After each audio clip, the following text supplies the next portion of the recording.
Hello, welcome to Quackalope. Thank you for being here. Today we're bringing you... Take 4. Hello, welcome to Quackalope. Thank you for being here. Today we're bringing you a right for you, wrong for you review on Revive. Now, this review format is one that we've used here on the channel to help determine whether or not a game is not only going to go onto your shelf, but actually make it from your shelf onto your gaming group's table. We're going to look at 7 different categories that we personally use when evaluating the rightness or wrongness of a board game. We're going to give you an overview of the game, the general theme and principles, how the game kind of functions and works. We're going to dive headfirst into the theme, which we all know is one of the most important features of a board game. We're going to analyze the accessibility. We're going to discuss the gameplay mechanics, not exactly how to play, but what makes the gameplay unique. We're going to take a knuckle punch at the modes of play. We're going to drop kick the innovation. Yep. We're going to probably body slam the price. And finally, we're going to have a KO with our verdict. Absolutely. I hate those. That was not a good sequence of discussion words. I enjoyed it. I hate this whole format. I kind of want to restart. It'll be the 5th time. Really? You didn't like that? I didn't at all. I liked the boxing, the violence. I liked it. It was good. I've been watching a lot of MMA recently. Yeah, that makes sense. Why? Look at the language you're using. It's very aggressive, and I was here for it. I support it. Let's talk about All right. Revive. Theme. No. All right. Overview. Well, I thought that was what you just did. All right, the overview. It has been 5,000 years since humanity. That's the theme.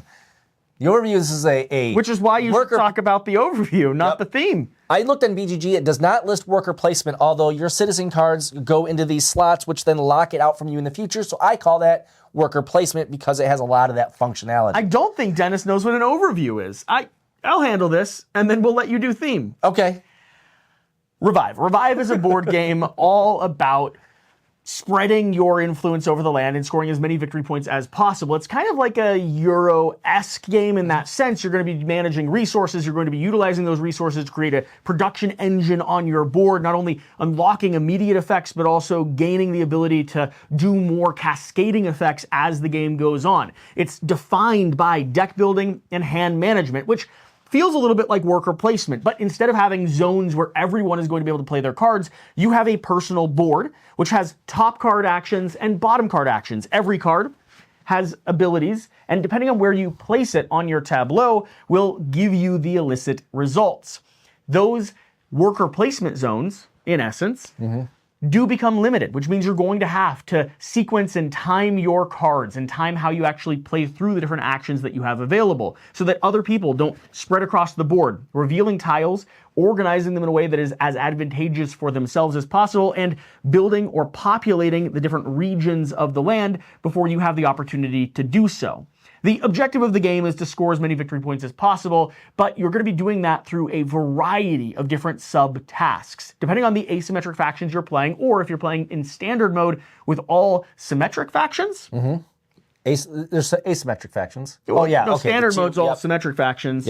We're not to theme yet. You should, hold your roll a little bit. Depending on how you're playing, you're going to have different directions towards victory points. But the primary way of scoring is going to be by having various different types of achievable objectives, whether those are buildings, whether those are various different upgrades or mechanic systems that you're able to get by populating the outer edge of the board, and combining those with the different artifacts, which are kind of the end game trigger and these higher end relics that you get for being as good or progressing through the various different tracks that you have. You have your machine here in your main board, this engine that's going to be unlocking and sequencing and giving you extra little powerful puffs and abilities and free actions. You have your cards that are going to be both purchased from the market row here and added to your hand, but then played out into your tableau where you're actually able to attach these little bonus slots that give you more resources depending on the color of card you've played. You have your personal player board, which is going to allow you to populate the main board. These are going to be asymmetric or symmetric powers and abilities that unlock as the game continues, giving you things like the ability to fly a crow across the map or place greenery tiles down that'll score you additional adjacency bonuses depending on where you've placed your buildings and your houses. It's a mix of area control. I'll give you a little bit of worker placement, primarily hand management, resource management, a little bit of deck building, and cascading. I think this is the only term to describe it. Cascading actions, cascading stuff, cascading. The game gets big. The game gets big quick, and it's a lot of fun in the process. Absolutely. It was a long overview. Standing overview. It wasn't. I felt like the interruptions were unnecessary, and you are a true professional. Have no idea what I said during the duration of that, but I feel like it went on way too long. It was concise. It wasn't accurate. I talk a lot. Accuracy is not something you're good at. Now, there you nailed it on that one. Thank you so much. Let's talk about, well, first off, if that game at this point sounds like something you'd be interested in, well, then it might be. Right for you. Might be right for you. With that being said, let's look at some of the areas that it might be wrong for you. Let's talk about the theme. Well, it's in gameplay, it's light on theme. This is an abstract game, but there is a theme there that I personally find a little bit interesting, and that if civilization has collapsed, it's been 5,000 years, and these various tribes that have developed their own views on the world events and what led to the collapse and what will lead them to, eternal humankind thriving on this planet, is all very, very depending on the tribe. And they're going to reemerge from this center cavern to repopulate the surface, seek out artifacts, explore new lands, and do all those things, while spreading their own tribe's version of truth. That part of it is included in the campaign version with some text and some flavor, but it has zero on that campaign. It is a beginner's introductory campaign. Yep. 5-episodic type gameplays. Not a grand overreaching story arc with more advanced mechanics, which I would love to see, actually. And that component of it, that theme part, has zero impact on the gameplay. If my character is a nature-loving thing, there is some thematics in which I'm spreading more forest, but the fact that they believe that not taking care of the planet led to its collapse, and the fact that that's not really going to impact the gameplay. Yeah, the little touchstones of thematic intrigue based on asymmetric powers is fun, and the asymmetry in the game is rewarding and I think fits the character that you're playing, but I never feel myself imbuing or embodying the story that's being told here. Instead, the whole game makes sense in accordance with the theme that is displayed in front of us, but the whole game doesn't need the theme, and it doesn't necessarily reinforce the theme. It just makes sense in light of it. So if you're a big thematic player, if you're looking for a game that has some degree of high strategy and high theme or high campaign, I don't think this is going to tick the box for you. However, if you're a little bit more on the Euro side of the gaming spectrum, looking for something that gives you some crunchy mechanics, some stuff that you can dig your teeth into, a little bit of variable asymmetry, and lots of victories or losses very much based on how you played. Yep, min-maxing. Then it might be right for you. Let's take a look at the accessibility. How does it play? How quickly does it play? This isn't modes of play, mind you. Right. This is how hard is it to get this game off the shelf onto the table. And this is an important caveat, because not only did we do this just recently with a new player, and with a player who hasn't played for 3 or 4 months, you also have played this with a variety of people, and you had like a 6-month hiatus before teaching someone brand new. So what do we think? I don't think it's as complex as BGG claims. No, I don't think so either. I think if you're fairly new to the board game space, or you're coming from the, I've played Pandemic, and that's about the extent of complexity, it might be a little bit much to jump into. But if you're in that stage of either you're a heavy gamer, obviously no problem. If you're a mid-level game and you like games typically around 2.5 on BGG to 3, this is rated 3.43, but it felt more like a 3 to me. There are a lot of moving parts here, which I think is where many people get intimidated. Your mind has to either be willing to do one of two things: sit, analyze, strategize, and maintain that strategy as other players unveil and do new things, or the way that I play board games, lean into the chaos. Realize that you're going to miss cool opportunities and press as many buttons as you can. This is like a rocket ship that's never going to steer off course if you're just hitting stuff. If you are someone prone to AP, analysis paralysis, this game will trigger that in spades. If you allow it to, but it doesn't need to. There are some games where it is win or loss unless you AP. This is not one of those. That's the important thing that I'm saying is you can make this as crunchy and heavy and uncomfortable to play as possible. I think it lends itself towards discomfort. And yet, if you're willing to just go, I'm going to end up somewhere and it's going to be cool. Yeah, that's true, but people who are prone to AP are prone to AP. They will take things that, don't need AP and turn it into an AP situation. If your primary playing partner is prone to AP, don't tell and them. that It's not the drives AP you, person that you need to tell. Right. It's the people playing with the person who's and prone. that drives you crazy, this might not be the right game for you. Probably not. But if you have someone that you can play with or a group that you can play with that enjoy the complexity, enjoy the decision-making space, you only have 5 different choices on what you can do times 2. But it does get complex, and there's a lot of chaining as the game goes on, where I do this, which chains that, which triggers that. We've literally had a turn that I've witnessed towards the end of the game where you hemmed and hawed for about 8 minutes, and then took an action that resulted in no effective bonus outside of 1 victory point. Yeah. When you were looking back on the action that you spent 8 minutes trying to figure out. Because I had 0 points on every other action. So that can happen. It can happen. It's part of the game. It's not necessarily a bad part of the game, but it's part of the game to be aware of. In terms of accessibility, though, we also need to look at how easy it is to get this off the shelf and back onto the table once you've already experienced it. And I just have one big note here. The one area where this takes a ding when it comes to the ease of replayability has to do with the iconography and has to do with the fact that there's not a very good style or directive guide given in the actual book itself. They do have at the end of the rule book, all the icons and stuff for you to examine and look at, but no one wants to, pair through or share a rule book between a number of players. So instead, we printed off a few of the helpful guides off of BGG. We have them custom, we taped them together. We're going to be sticking them in the box. And that makes it so that the parts that can be confusing, all the little icons that trigger and do other things, are easy to diagnose. And after that, I think the game takes maybe like 10 minutes to refresh, 10 to 15 minutes to set up, and maybe an hour and a half to play. I think, it's a very accessible game in my mind. It is an accessible game. It sends you a lot of baggies. So you can, in the game comes with a lot of baggies, and you can start putting these things together in a way with all these baggies, even though they're just going in the box. There's no real insert there. Yeah. But with that many baggies that they provide, you can then put out pieces and say, here's your starting pieces, here's your starting pieces, times 4, whatever player count you have. And you can have all these other things in their own individual baggies. If I'm familiar enough with the game that I feel confident teaching it, meaning I've refreshed or played recently, I have no problem saying that I'd be willing to pull this off the shelf and play it with almost anyone at almost any game night. And so with that being said, if you want a game that's fairly accessible, that's easy enough to get off the shelf and onto the table because it is more fun than it is hard to play and hard to teach, then this is one that should be drawing your attention. It's complex, it's messy, it's wild.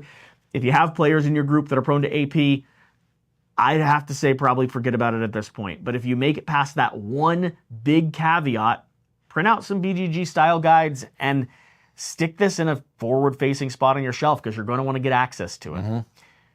With that being said, let's take a look at the gameplay. Now, this isn't how to play. This is what about the game makes it unique, makes it stand out, makes it feel different from other games that are in its subgenre. Well, I think in this game, to me, it feels like there's a lot of different mechanics that come together in a really fun way. I find that there are deck builders that they lean heavily into deck building. There may be another couple components. Or like Beyond the Sun. You've got this, planet board over here, or this, planet boards, and then you have your tech board. If you focus on one of those two things, you can focus on the tech tree, but you can't really focus on the planet board and win the game.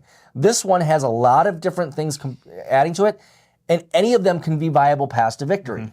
I think it's a well-balanced game given the number of different mechanics that it brings together, and I think that is something that really speaks to me as a fan of all these different mechanics, and to put them all in one game, to me, that's impressive. In fact, I can't think of a strategy that is within the framework of how the game plays. I mean, I tried at one point to not refresh my cards ever and ran out of resources, ran out of card slots, and realized that that's just not part of how the game works. Although I have a theory as to how you could make it part of how the game works. I don't know if it's viable. I like breaking games. I can't think of something that's actually in the framework, though, that's a potential scoring directive the game gives you. when there's like a dozen or more of them, that doesn't feel like something that could be competitive against any of the others, which I think is remarkable. I mean, like you said, focusing on your machine here, focusing on upgrading, focusing on your star, your asymmetric powers and populating the board, focusing on where you build your buildings, focusing on how you build your deck. All of these things, your end game scoring, the populations at the edge of the board that escalate, all of these feel like viable pathways to victory, and usually a few of them will combine to be that total score that you're going for, but it's almost never that same combination. I think the one thing for me that stands out when it comes to the gameplay here is just how messy it is while not feeling messy at all. Right. There are so many things that I want to experiment with.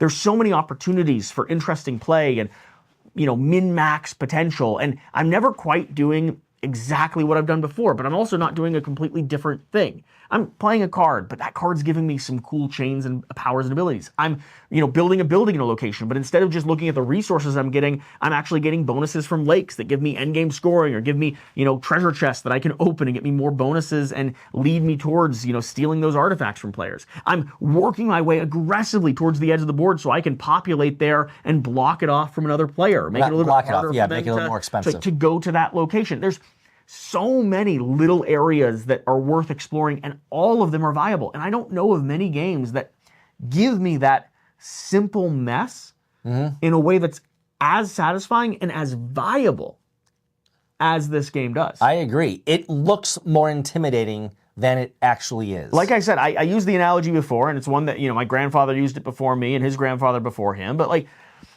it's like a rocket ship where no matter what buttons you hit, you're going to end up at an asteroid. No matter either way, it's how they said it. Okay, it's how they said it. With the stumbles and stuff. It's been a hard one to carry on, but they didn't know what rocket ships were at the time when they came up with it originally.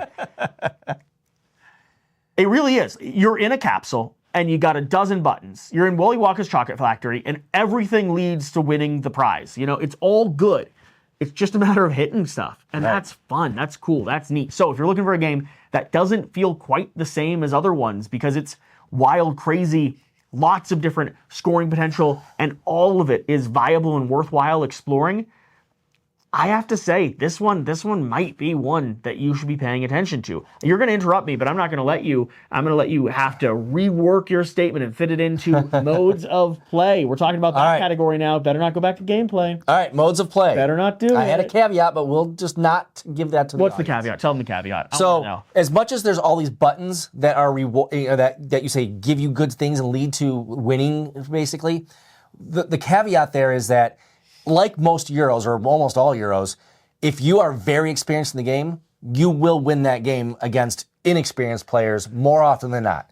All right? So strategy and intelligence does make a difference. I want to be very clear about this. I disagree. Based off some very recent evidence, Mr. 80% win rate. Right. You lost to my wife. Yep. You got decimated by me. Yeah, and this is where I was on that 6-month hiatus of not playing the game. Ticking that score right down. Everyone can be competitive, but you're right. Experience will lend itself towards higher scoring because you know what to aim at and you know where to predict. Modes of play. How does it play? What's the range of play? Where does it play best? Well, this game does have a solo mode. Am I actually going to play this solo? I have not yet played it solo, but I'm also... You're also not a very lonely man. I'm not a very lonely man. It's a hey. Here's a blessing. I love that you just restated that statement. I am. I'm blessed that I have a game group and I can get people together to play games. Digging that hole, whatever. But so my solo games are very selective in what I'm going to spend time solo. Sure. I have not yet tackled this, but what I've read from the community is that it's a pretty well balanced, challenging AI that you play against, like an Arc Nova type of Automa. They're blocking spaces, scoring victory points, I think. and challenging you to do as well as possible. Yeah, I think that's how it works. I've not even looked at the rules for solo play, so I have no experience with it. I'm just giving you what I've seen online. But if you're a solo player, viable, and the community says... The community says it's worthwhile. Good 1 to 4 players, which is the full player count, and it's best at 3. I've played it at 2-player, 3-player, and 4-player.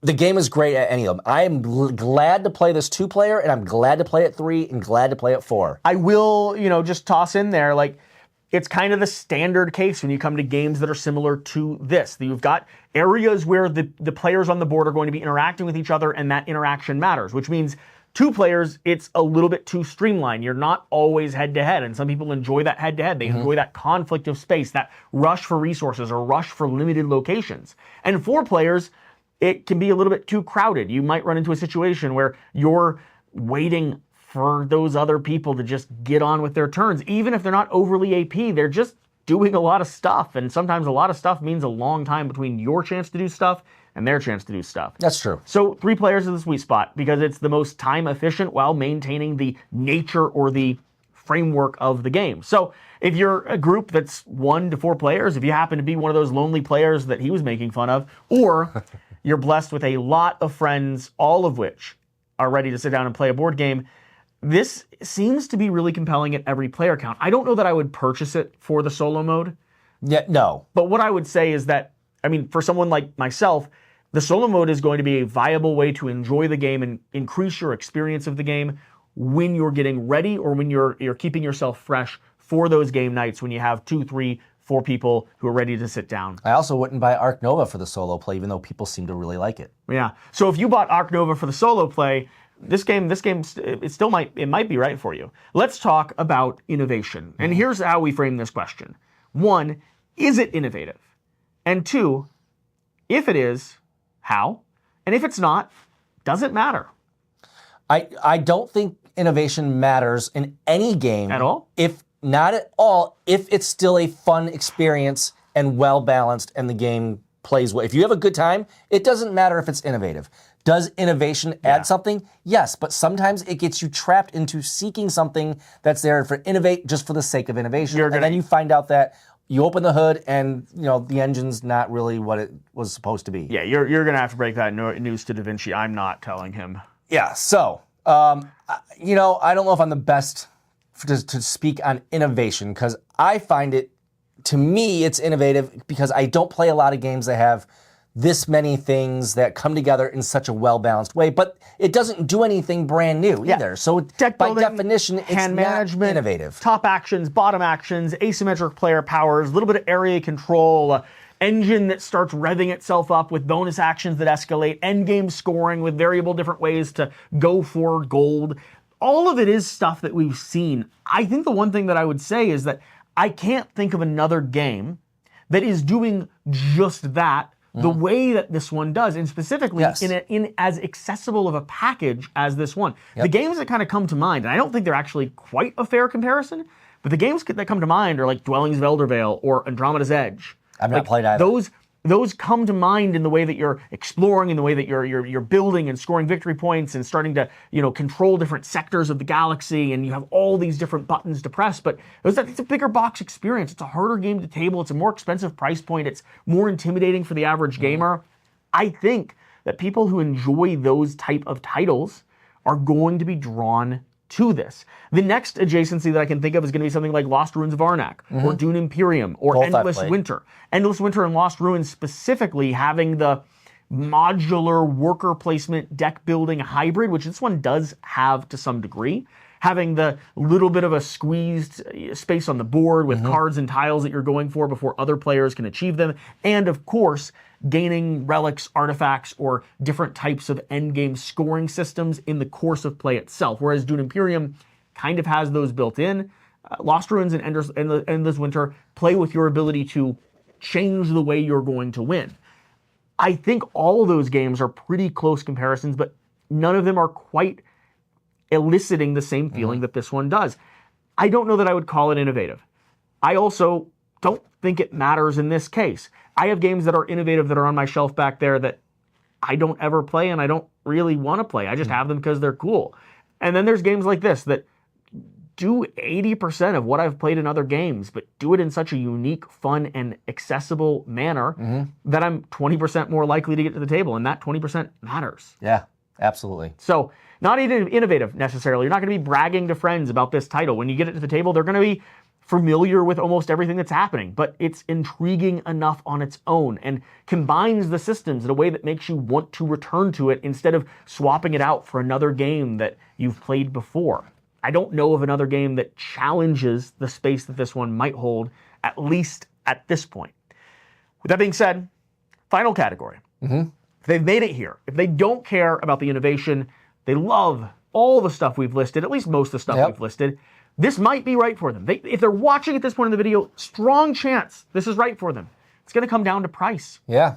What are we looking at? In a world in which games are often costing $100 or more. I love that you're setting it up. You're going to impress them. Yes, this game right now, it's available. Board games are hundreds and hundreds of dollars. Where the Right now, you're for the low price of $65 on Amazon right now, or there's various board game websites, and it's right around that $65 mark. Or about 110 if you're factoring in the expansion, which we haven't played and don't own, but has had stellar reviews. And, of course, shipping unless you have Amazon Prime. Right. So, if you want everything, if you're going all in, look at it right around that $100 price tag. If you're just getting the base game, which is really all we're pitching here. And that's all. I'm very satisfied with this experience, and I don't feel it needs an expansion. And the community, from what I've seen, seems to say the expansion does add a little bit of complexity in gameplay, and it's a well-received expansion. But not necessary. I'm like, I don't know that I feel the itch to add to this game. Lost Ruins of Arnak, I really enjoyed that game, but when that expansion came out and I heard what it did, I was like, wow, and now I don't play it without the expansion. I mean, I very much do want to add the expansion, but only for the added variability, the added asymmetry, because I just like mess and chaos. I don't feel like I need it. I feel like I can get 20 plays of this in without missing something, without wanting something more to change it up. And you already probably have or if not more than 20 plays. I'm right around that 20 mark, on the table. So the price at $65 is, I'm a little bit split, to be honest. Production quality is very good overall, with some quality of life things that I just wish would have been included. These boards, because they're dual layered, are really, really, they're vibrant. They're easy to track. They keep everything contained, but the board up here isn't. It doesn't keep everything stuck together very well, and so I'll find that pieces are sliding when I'm trying to pull them off. I don't know a better way to do it. You don't double layer, middle suction boards. pen. That just doesn't work quite as well for me. I also have had a decent amount of warping. We are in a very dry, very cold season, but it seems like the cardboard is maybe a little bit less quality than it could have been for maintaining its durability, not needing you to stack it on top of things and squeeze everything down. I think if this was right under that $50 mark, $45, I would tell people to pick it up every day of the week. At $65 plus a little bit for the expansion, if you're headed in that direction, I think it's a very, very compelling, very, very competitive, very, very fair price. I don't think it's a steal. I think you really should determine for yourself if you're going to get this to the table. If you're excited about this, if you've watched this or other content or other gameplay videos, and you're at the end of this video and you're saying to yourself, like, I can't wait to play this. It seems cool. 65 is a good price point because I think you're going to get between 10 and 20 plays out of this easily off of that first set of experiences, which means you're paying like $6 per play. That's perfect. I'm down to about $3 per play. Yeah. And if you count how many, it's about an hour and a half to 2 hours to play a game. So you're talking 20 times the two, let's say it's 2 hours, and I only know that the games all lasted 2 hours. But that's 40 hours for $65. I'm saying, like, best case scenario, though, you're not best case, worst case scenario, if you're excited about it now, you're going to be able to get it to the table and continue getting it to the table with whatever your gaming group is. If you're not excited about this, if you're compelled, if you're intrigued, you've heard good things about it, but you're just not quite sure how it all pieces together, I would say either wait for it to drop below that $50 mark, and then I have no problem with you picking it up, or do a little bit more research. See if you can get yourself a little bit more hyped. If you can, grab it. If you can't, it is just messy enough, has just enough of a barrier to entry that I think it's a little bit more likely to sit on your shelf and not make it to the table unless you have some motivation driving you to get it off the shelf. Whereas other games like Azul, Sagrada, things like that, those are so accessible that if I just own it, Splendor, it's going to end up spilling out onto the table no matter what. So it's kind of where I feel it falls. Yeah, but this is not a game like Azul or Splendor. Or I'm just saying though, for its weight class, it's a little bit harder to get to the table. Interesting. Unless you're excited about it. If you're on the fence and It's you're in messy. the Cleveland area, It's messy. It's got a lot of rules. reach out to Jesse, and we'll play a game together. I'm saying it's messy with a lot of iconography. That can be hard to spend the time needed to learn so that you can teach. Yep. I guess, yeah. Everybody's got, their view of it. I'm overly excited about this game because I've enjoyed it so much, and I feel like I've gotten more than my money's worth.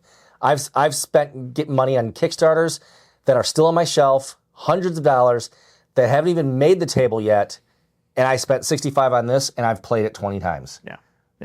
No brainer. If $65 is a no-brainer for you, I have a link to my Patreon down below. I'll also send you my PayPal. There's a lot of good ways you can support the channel. But if $65 means something to you and you've determined that you're going to be picking up this game, let us know down below. What are you excited about? What are you looking forward to playing? And have you enjoyed the Right For You, Wrong For You format? With that being said, let's talk about our verdict. Final thoughts, our nail in the coffin. Is this, in fact, right for us or wrong for us? As you already surmised, it is 100% right for me. It's probably one, if not the most excited game I found in 2024, and I found it about a year ago because it's January 2025 right now. It's in my top 10 all time probably, and it's definitely my most excited game that I found in 2024. It's an interesting position for me because had you not been of that opinion, I not only would never have played, would never have purchased, would never have covered. And as someone who, I come across quite a lot of games, I don't think it would have drawn my attention. I just don't. Even when you mentioned it to me, when you're like, this is my favorite game that I've played so far. I really, my first reaction, and it could just be a stereotypical cover photos, a little bland. It seems messy on the table. There's just a lot of stuff going on. It seems intimidating to play. It's hard to quite understand what the mechanics are. It doesn't articulate itself well because it is unique in the way that it combines all these features. It's not a game that I think I would have gravitated towards.